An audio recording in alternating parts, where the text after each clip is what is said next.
Laure Bertrand, bonjour. Bonjour. Vous êtes professeure de ressources humaines et directrice du département Soft Skills au sein du pôle Léonard de Vinci, parmi lequel figure notamment l'école de management Léonard de Vinci.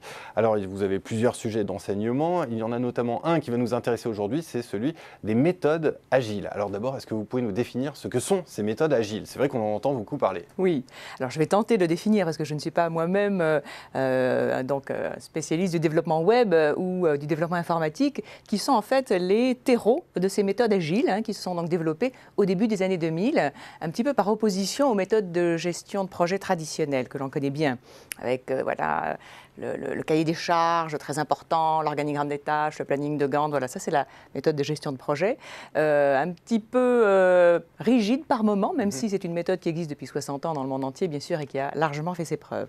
Et donc, part, je dirais, en complément peut-être de cette méthode pour pallier des manques qui étaient ressentis sur la méthode de gestion de projet classique, les développeurs web ont travaillé avec une nouvelle approche du pilotage de projet qui s'appelle la méthode agile, qui est beaucoup plus flexible, beaucoup plus rapide et qui est vraiment centrée sur l'adaptation permanente aux besoins du client, la prise en charge permanente de ce que souhaite le client, avec un système de feedback et de validation au fur et à mesure de l'avancement du projet. C'est quelque part l'art de jouer avec les règles et les processus en place?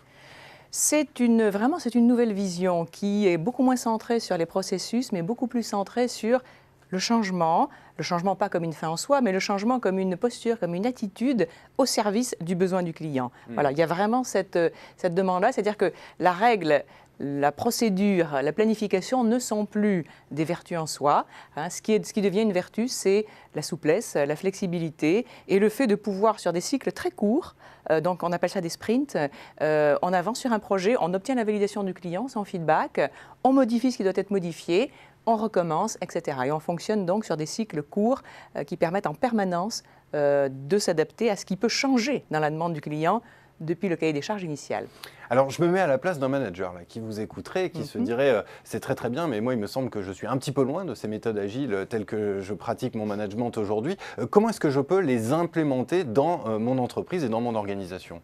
Alors oui, bien sûr, on peut imaginer que ce serait un domaine réservé aux développeurs. Eh bien, pas du tout. C'est vrai qu'aujourd'hui, l'agilité a quitté ce champ-là pour vraiment se déployer largement dans toutes nos entreprises, dans tous les secteurs d'activité. Ça devient véritablement une culture aujourd'hui, une culture de l'innovation, une culture aussi de l'intelligence collective. Parce que l'agilité, c'est aussi la capacité à travailler ensemble de façon transversale en supprimant un peu les silos classiques qui peuvent exister entre les personnes ou entre les fonctions. Alors comment je fais pour supprimer ces silos? Alors comment un manager peut faire? Parce que ça peut se vivre aussi au quotidien.